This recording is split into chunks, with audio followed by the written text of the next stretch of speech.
Buenas noches a todos los estimados y estimadas miembros de este teleauditorio, videoauditorio que nos están viendo en esta gran noche de las ideas.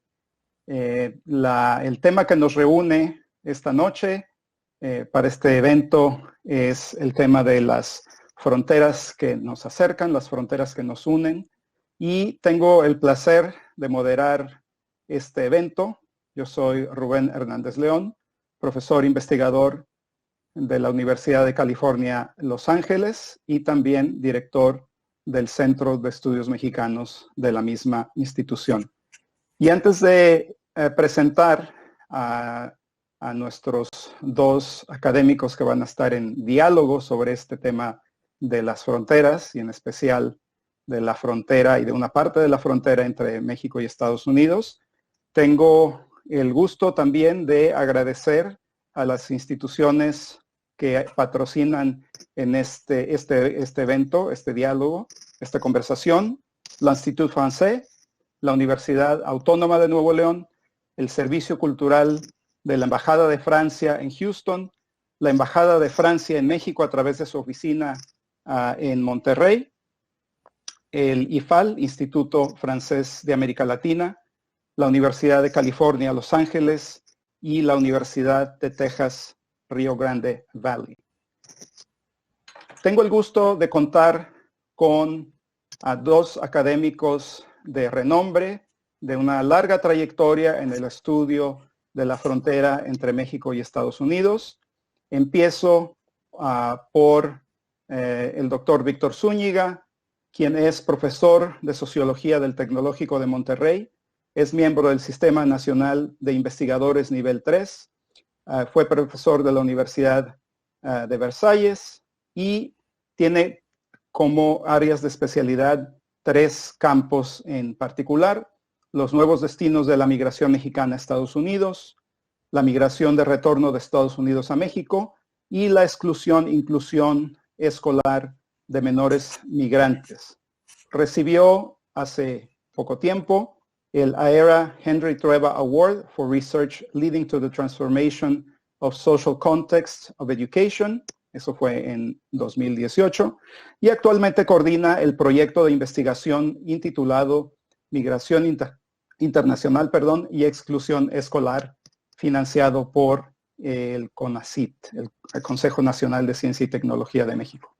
Gracias, Víctor, por estar con nosotros esta noche.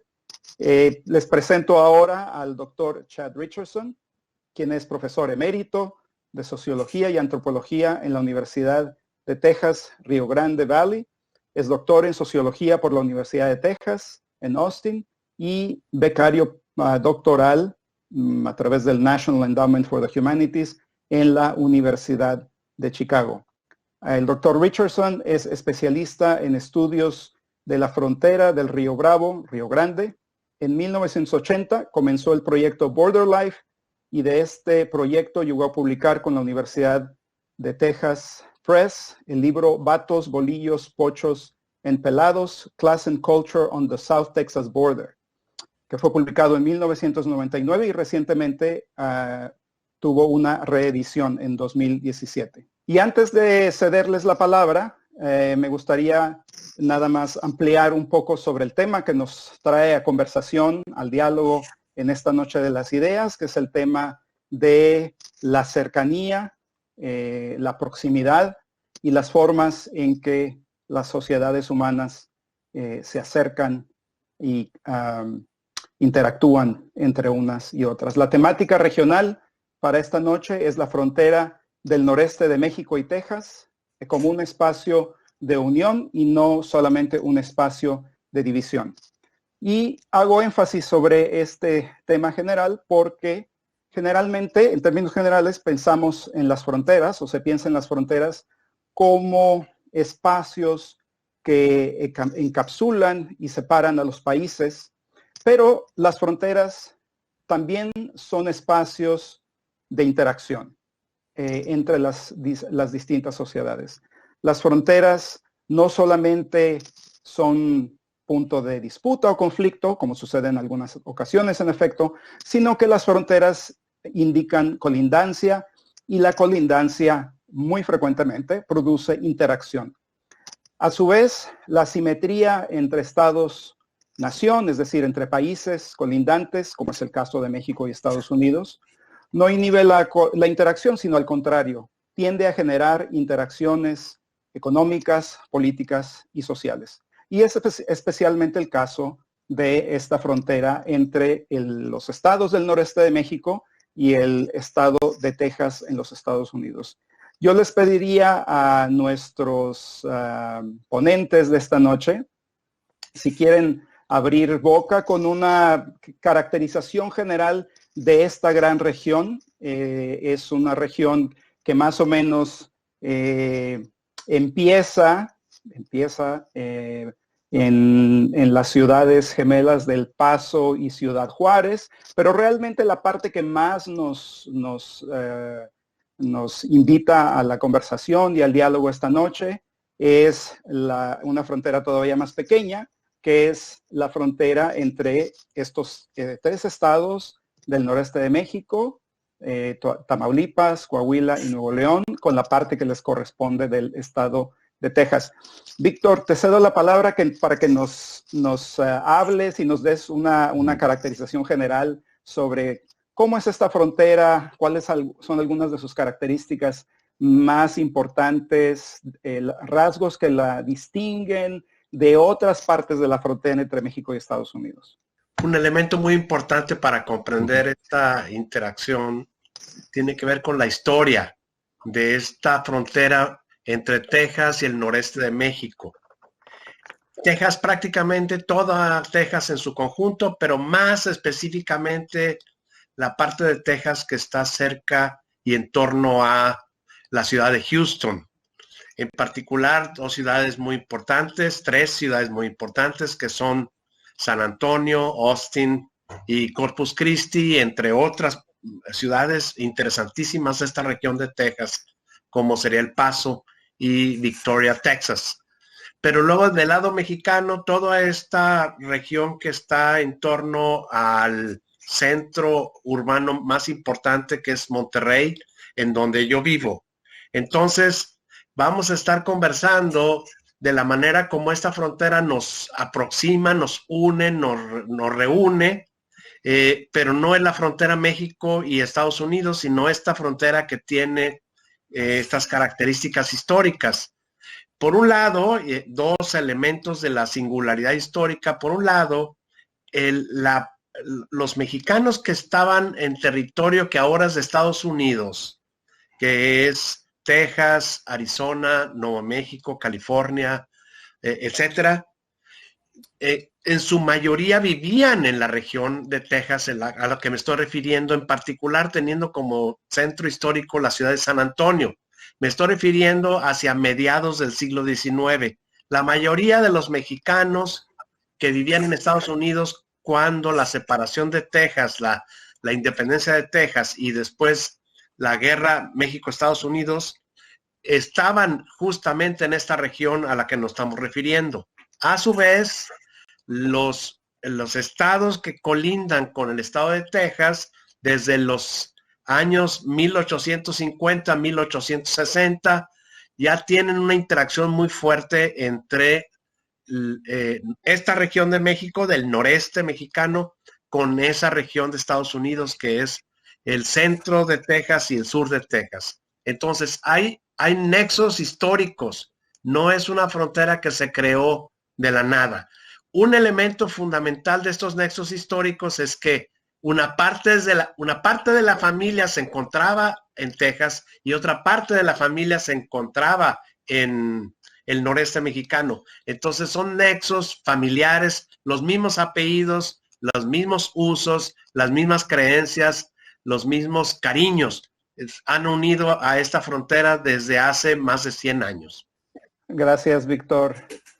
Chad, ¿cuál es tu caracterización? ¿Cómo describirías esta frontera entre el noreste de México y Texas a grandes rasgos? Bueno, me gustó mucho lo que dijo Víctor, porque él marcó lo general, ¿verdad? del área. y la concentración mía es particularmente en el valle del Río Grande, la parte al sur del río Nueces y la parte entre el río Nueces y el Río Grande o el Río Bravo. Históricamente, esa parte ha tenido una parte importantísima en la historia, no solamente de la región, sino de los dos países. Es en esta región, cerca de Brownsville, donde el presidente Polk mandó soldados estadounidenses que atacaran a la gente o a las tropas mexicanas. Y lo hizo con la intención de comenzar una guerra y poder quitar toda esa parte, no solamente del valle, que pertenecía entonces a México, sino todo el oeste de Estados Unidos. Y posteriormente, esa parte que se llama The Nueces Strip, que comienza en Laredo y termina en el Golfo de México con Brownsville, incluye también Corpus Christi, que mencionó Víctor. Y esa parte ha sido históricamente de mucha importancia en la historia de Texas. Y en los años 60, todavía los niños mexicanos en las escuelas, por fuerza, no podían hablar español en las clases, en las escuelas. Pero comenzando en los años 70, 1970, el chicanismo empezó a tener mayor dominio y los estudiantes y los demás empezaron a ver que había mucha discriminación que se tiene que quitar. Lo interesante para mí de esta región es que yo, habiendo vivido en esa región unos 35 años, no había discriminación o mal resentimientos de los de origen mexicano contra los anglosajones. Yo daba clases en la universidad, que eran antes la Universidad Panamericana. Los estudiantes eran sumamente corteses y sí, querían saber más de su historia, pero no había ese resentimiento que quizá había en otras partes. Hoy día lo que tenemos es una gente en el valle, como decimos de esta región, que es 90% de origen mexicano y 10% anglosajón y otros grupos asiáticos, etc. Entonces, da una oportunidad de ver la historia como tiene su impacto en lo que vivimos actualmente. Y yo comencé el proyecto Border Life para que los jóvenes de las clases se entrevistaran con las personas que habían vivido todas las experiencias. Y sus relatos eran sumamente ricos en dar una idea de cómo era, no solamente la historia, sino la actualidad.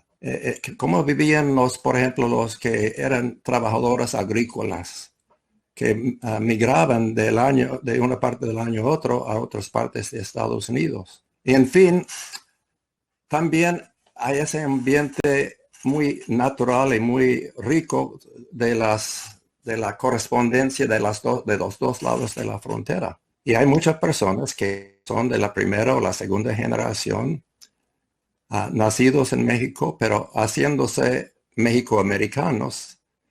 Y su cultura va cambiándose algo, pero no del todo. Mantienen una parte de su mexicanidad y obtienen una parte de su norteamericanidad, pero también nace una nueva cultura. Gracias, Chad. Gracias, Víctor. Bueno, una de las cosas que caracteriza a esta parte de la frontera, a esta frontera del noreste mexicano con los Estados Unidos y con Texas en particular, es el gran volumen de comercio, de intercambio comercial que pasa precisamente por el corredor que va entre Monterrey, México y la ciudad fronteriza de Laredo, que tiene su contraparte mexicana en Nuevo Laredo. Un porcentaje elevadísimo del comercio norteamericano que pasa por esa frontera, pero al mismo tiempo también hay un gran intercambio comercial informal, donde no son quizá las grandes corporaciones, no son quizá las grandes empresas, sino pequeños empresarios, empresarias, familias y otros actores que también se dedican a intercambiar, a mover bienes y servicios entre los dos lados de la frontera. Víctor, si nos quieres abrir un poco a este tema del intercambio comercial, tanto la parte formal como la informal. Viene la independencia de Texas, es 1836. Y cuando se formaliza la actual frontera México-Estados Unidos, es 1848, unos años después. Un poco después, para los que no están tan familiarizados con la geografía y la historia de esta región fronteriza que nos une, nos acerca, a pesar de todas las cosas que estuvo planteando Chad y que son perfectamente ciertas, a pesar de eso, los habitantes de esta región de Texas y los habitantes del noreste mexicano hoy día tienen muchas similitudes de carácter cultural y social. Y uno de los ingredientes que producen estas similitudes es la intensidad comercial que hay. Yo enfaticé la primera parte de las redes familiares. Estas redes familiares son principalmente de mexicanos que estaban en Texas y mexicanos que estábamos en el lado mexicano. Pero conforme pasó el tiempo, también son angloamericanos que se han casado con familias mexicanas y forman parte de esta red. Al inicio de la formación de esta frontera, muy cerca de su primera conformación, se viene la Guerra Civil de Estados Unidos. Esa Guerra Civil de Estados Unidos que se efectuó en los años 60 del siglo XIX, produjo algo inesperado para la frontera Texas-noreste mexicano, que es las grandes oportunidades de negocios. Entonces, esa es una frontera de redes familiares, pero también una frontera de muchísimas oportunidades para hacer negocios. Lo que facilitó fue que los ejércitos en contienda, en disputa en Estados Unidos, requerían los puertos mexicanos para recibir las mercancías de Europa y requerían de la parte de los caminos que había en estos estados del noreste mexicano, Coahuila, Nuevo León y Tamaulipas, para sacar los productos, especialmente del sur de Estados Unidos y en particular el algodón. Entonces, en este flujo y reflujo de mercancías que iban de Europa al noreste mexicano y del noreste mexicano a Estados Unidos y en el sentido contrario, se produjo una oportunidad inmensa de negocios. De hecho, la aparición de una burguesía local, tanto en Texas como en el noroeste mexicano, se debe gracias a esta oportunidad histórica que produjo la guerra de secesión en Estados Unidos. Posteriormente, ya creadas las condiciones, las oportunidades para hacer negocios, algunas regiones, en particular Houston, San Antonio, Laredo, Texas, Nuevo Laredo, Tamaulipas, Monterrey, Nuevo León y otras ciudades como Monclova de esta región. Ojalá que la audiencia se esté siguiéndonos en el sentido de que no estamos hablando de la frontera México-Estados Unidos. Estamos hablando de una frontera que está hacia el oriente, el este de la gran frontera México-Estados Unidos, que tiene una dimensión mucho mayor. Pero esta es grande. Contando a Texas y los 3 estados de México, del noreste mexicano, pues estamos hablando de un territorio que es el doble que del de Francia, 2 veces Francia, y tenemos una población de 40 millones de habitantes, quizás más según el censo de 2020. Entonces, tiene como ícono del parte del intercambio comercial, el ícono son estas 2 ciudades, que en la de Texas se llama Laredo y la de México se llama Nuevo Laredo. El intercambio comercial que se produce en las 2 ciudades hoy día es de una inmensidad que no se pueden imaginar en muchísimos países del mundo. De hecho, ambas ciudades, Nuevo Laredo y Laredo, se presentan al mundo como el puerto comercial más grande de América. Y sin duda lo es. El puerto comercial más grande de América, en donde pasa 60% del intercambio comercial México-Estados Unidos. De todo México y todo Estados Unidos. Chad, ¿nos podrías hablar un poco sobre una cosa que yo sé que conoces muy bien, que has investigado, que es la parte, digamos, informal del intercambio que existe en esta región, entre ambos lados de esta región? Una parte muy importante de unir los pueblos de los dos lados de la frontera es la economía informal, que existe no solamente en el lado de Texas o Estados Unidos, sino también, quizás aún mayor, en México. Pero esa economía informal traspasa la frontera en varias formas. Y quisiera distinguir entre una economía informal y una economía subterránea o underground. La economía informal es la parte de la economía que no presta atención a la supervisión administrativa o quizás no el pago de impuestos.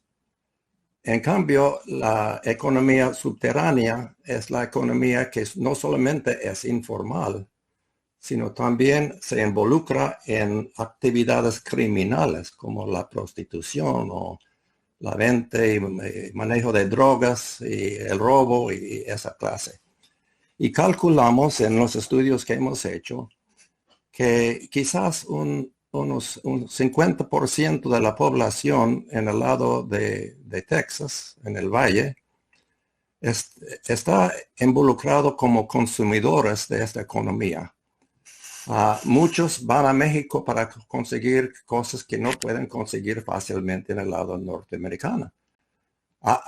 Por ejemplo, los Winter Texans o los jubilados norteamericanos que viven en el valle durante el invierno van a México para conseguir consultas médicas, para conseguir productos farmacéuticos que no necesitan tener la prescripción del médico para conseguir, y otros artículos. Pero a la vez vienen muchas personas de México y compran cosas al por mayor en el lado de Texas, ropa o cosas dañadas que quieren dar o vender las tiendas grandes y las llevan a México para vender. Y como digo, hay muchas personas también que vienen de México y venden sus servicios o sus bienes en el lado norteamericano. Y digo, por ejemplo, vienen y ofrecen jardinería, ofrecen limpieza de casa. Y muchos de ellos no tienen documentos para trabajar, pero vienen legalmente. Porque existe lo que se llama la visa láser, que es una visa que da los Estados Unidos, los consulados en México, a los mexicanos de la frontera, y les da la opción de ir a Estados Unidos para hacer compras, pero no para vivir o hacer turismo, pero no para trabajar. Pero mucha gente tiene esa visa láser y vienen y trabajan. Gracias, Chad. Tus comentarios son un puente perfecto para el siguiente tema de nuestro diálogo, de nuestra conversación esta noche. Y se trata precisamente del tema de la migración entre el noreste de México y Texas. La migración entre estas dos regiones, entre estos dos espacios, es un ejemplo o representa un ejemplo primordial de interacción, ya que la migración genera un sinfín de redes sociales binacionales, de solidaridad, de intercambio familiar, y además la misma migración genera una serie de demanda de servicios, de movilidad. Tenemos, por supuesto, el clásico ejemplo del envío de remesas, pero también las compañías de transporte que traen y llevan a la gente, ¿verdad?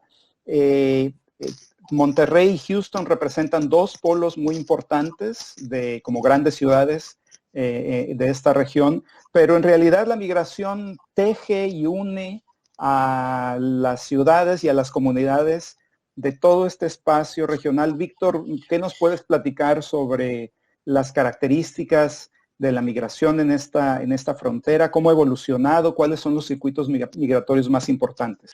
Definitivamente, como Rubén lo señala, la migración es es un puente que une a las sociedades, aunque al inicio pudiera ser que las separa, porque está vinculada a la aparición de los prejuicios y las actitudes negativas en contra de los migrantes. Pero los migrantes llevan un mundo social que se va a fusionar inevitablemente con el mundo que lo recibe, que además no es un mundo. Estados Unidos no es una sociedad homogénea, todo lo contrario, es una de las sociedades más heterogéneas probablemente del planeta. México entera, como sociedad entera, y Estados Unidos como país entero, uno de los ingredientes más importantes que quisiera aquí subrayar es que la presencia mexicana en Estados Unidos hasta 1985 o 1990 era una presencia pequeña y localizada. De suerte que las comunidades mexicanas en Estados Unidos estaban en el sur de California, una parte de Nuevo México, una parte de Arizona y esta parte de Texas a la que estamos hablando, con algunas excepciones como podría ser la ciudad de Chicago y la ciudad de Omaha, Nebraska. Pero en general en Estados Unidos, si se piensa en estados como Georgia o Iowa o Oregon, etcétera, prácticamente no había ninguna familia mexicana o eran familias mexicanas ridículamente pequeña la presencia. Entonces, esto es para decir que la región más mexicanizada históricamente de Estados Unidos es esta a la que se está refiriendo Chad, en el sentido de que al sur del río Nueces, el porcentaje de familias de origen mexicano o mexicanas es muy superior a cualquier otra región de Estados Unidos. De alguna manera podríamos decir que la gran migración de mexicanos hacia Estados Unidos, que inicia hacia 1990 y se detiene, se para, ya no sigue hacia 2005, 2008, esa gran migración hizo que muchas otras partes de Estados Unidos, muchas otras, sin duda alguna, se parecen al Valle de Texas. Empiezan a parecerse al Valle de Texas.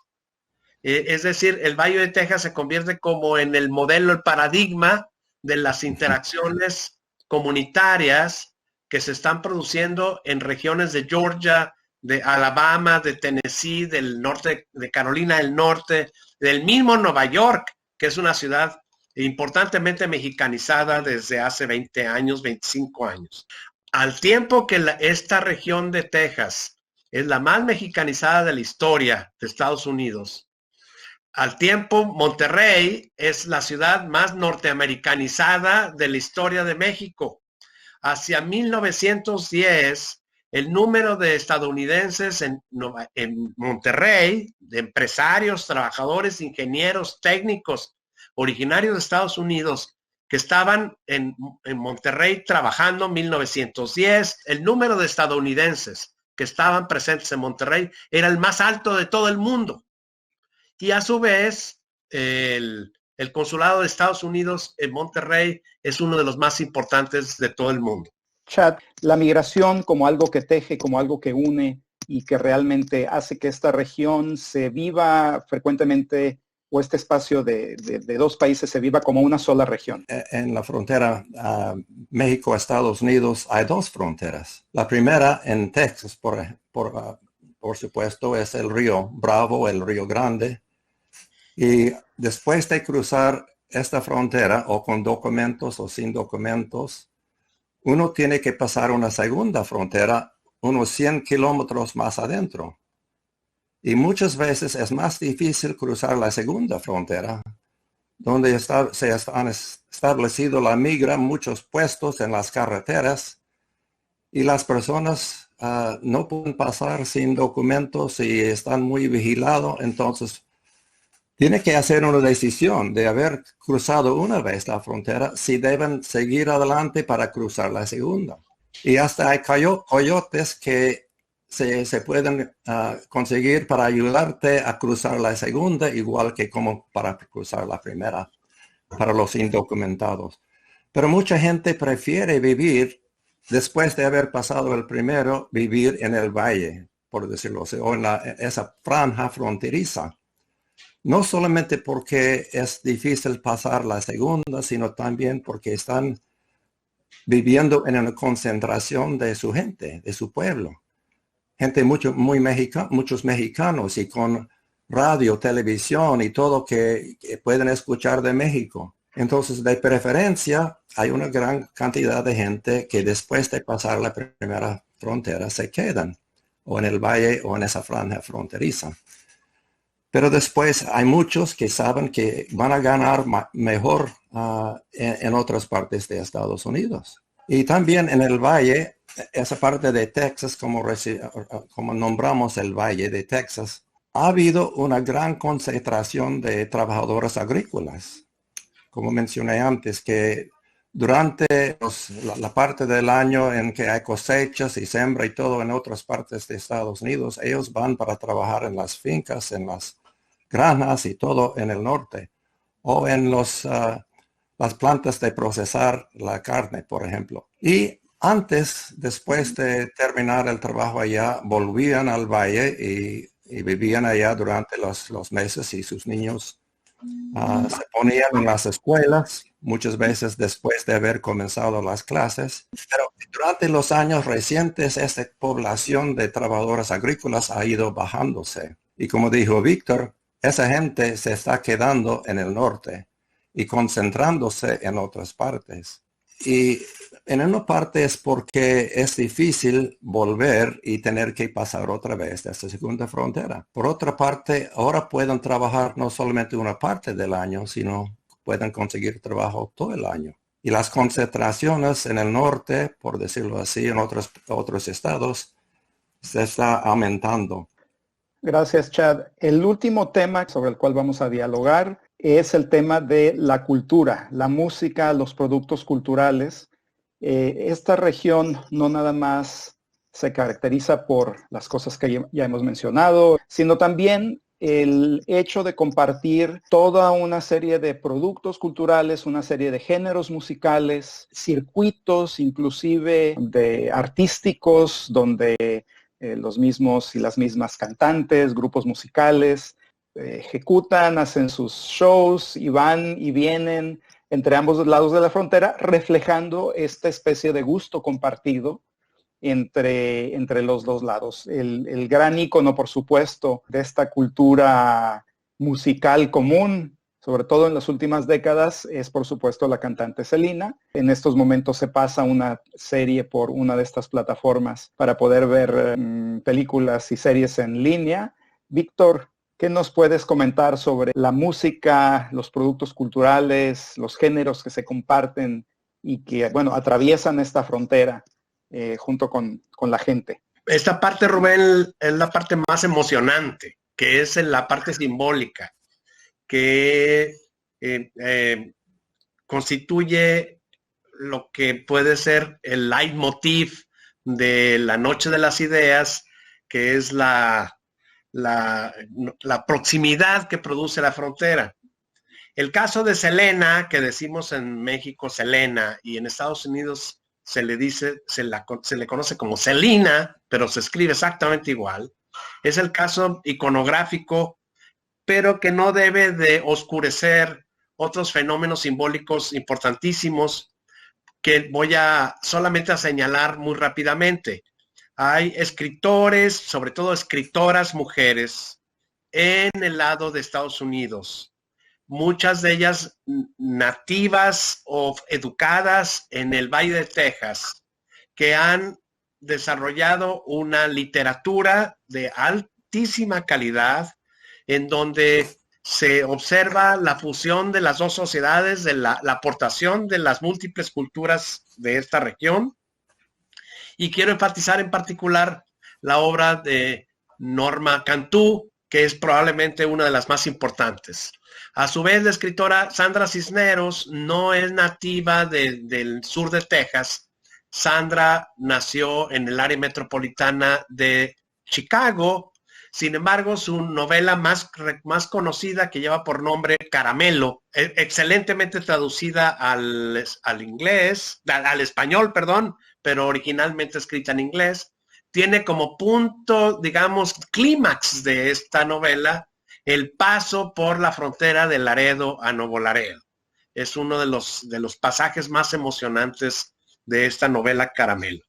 En el caso de la música hay, por un lado, la aportación de los grandes compositores de un género musical del noreste de México, en donde el noreste de México lleva el liderazgo desde hace 100 años y se le conoce como el corrido mexicano.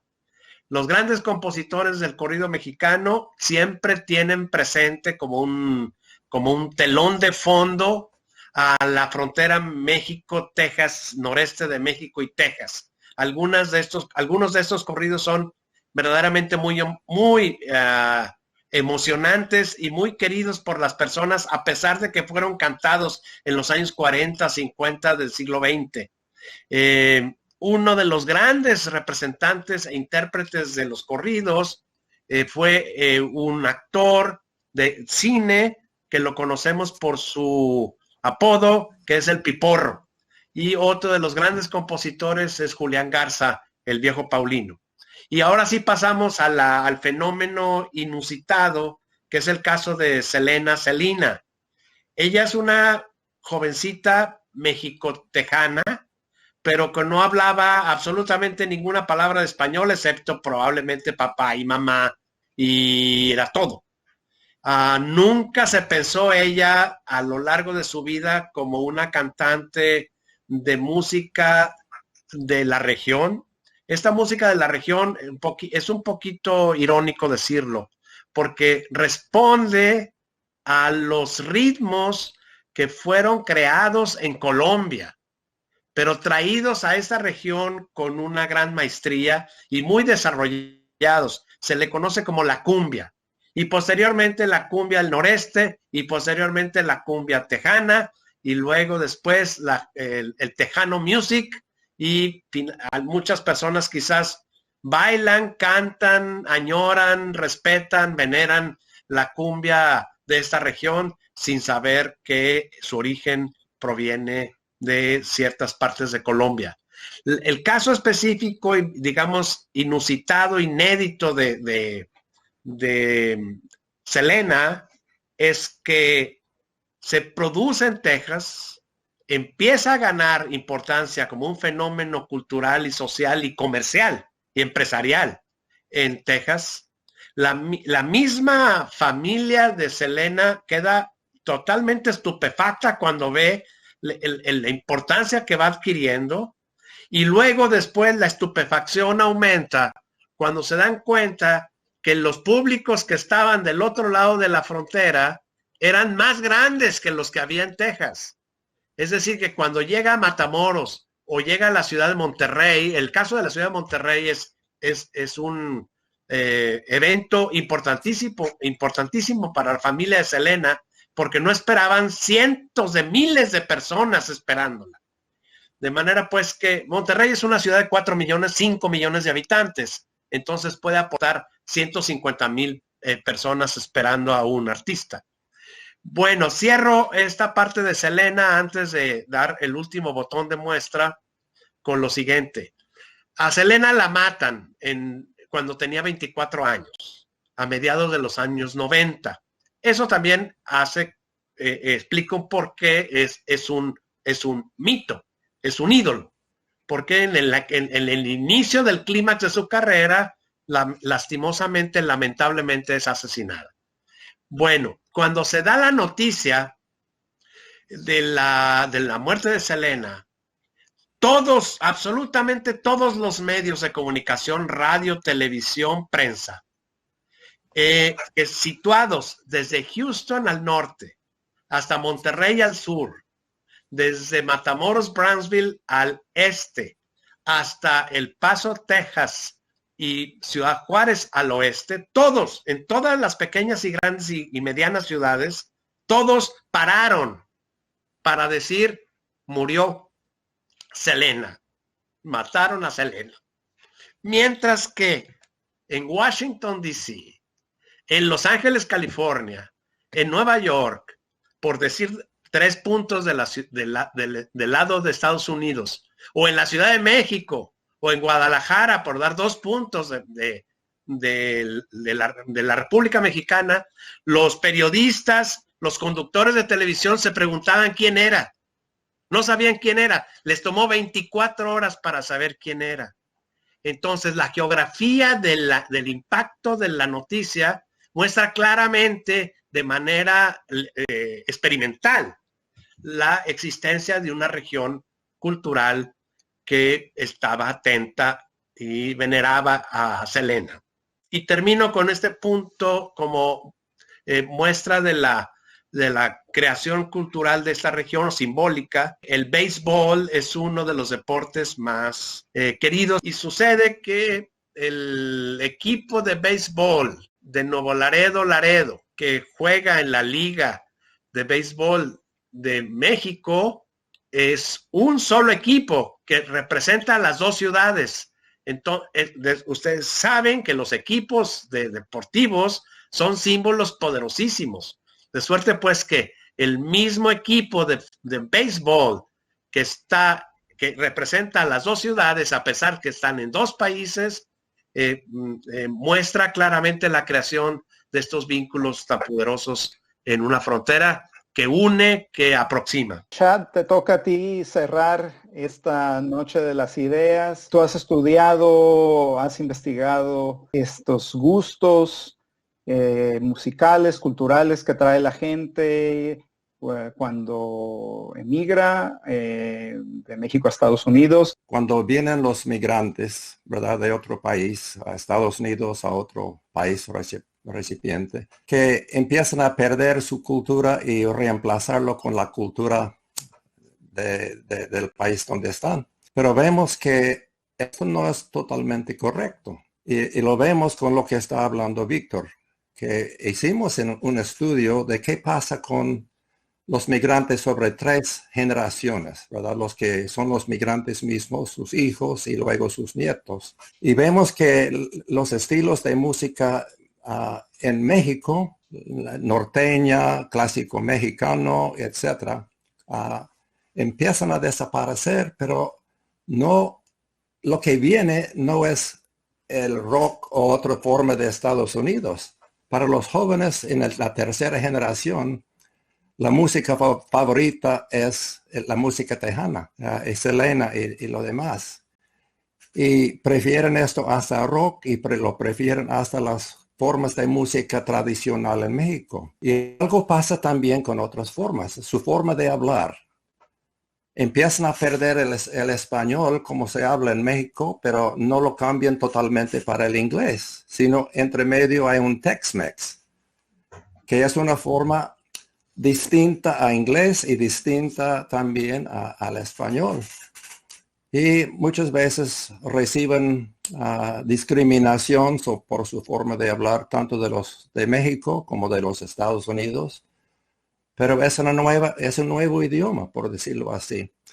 Pero lo que quisiera enfatizar primero es la cultura que traen los inmigrantes de México y la nueva cultura que se va creando en este lado. Tiene una fuerza dinámica que ayuda a la gente a sobrevivir los problemas que sufre. En 2015 se hizo un estudio, Gallup Healthways, y que fueron a los 190 ciudades más grandes en Estados Unidos. Y McAllen y sus comunidades alrededor se cuenta como una comunidad. Y claro, lo que sabíamos de antes de esta encuesta es que hay mucha pobreza en el valle. De los trabajadores agrícolas y todos los demás, los inmigrantes, es el lugar con mayor nivel de pobreza en Estados Unidos. Y muchas veces la gente piensa que la gente pobre, la gente económicamente baja, sufre demasiado y no tiene una vida buena.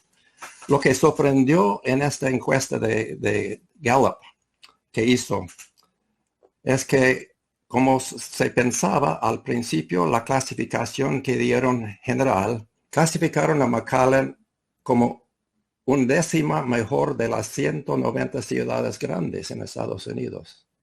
Número 11 de 190. Y pensaban, los que lo leían pensaban, ¿cómo es posible esto? Porque en especial llegaron a saber que lo financiero salió 140 de 190, casi al final. Y en lo acceso de alimentos, medicamentos y servicios básicos de salud, salieron en el último lugar, el peor de todas las ciudades, 190 ciudades en Estados Unidos.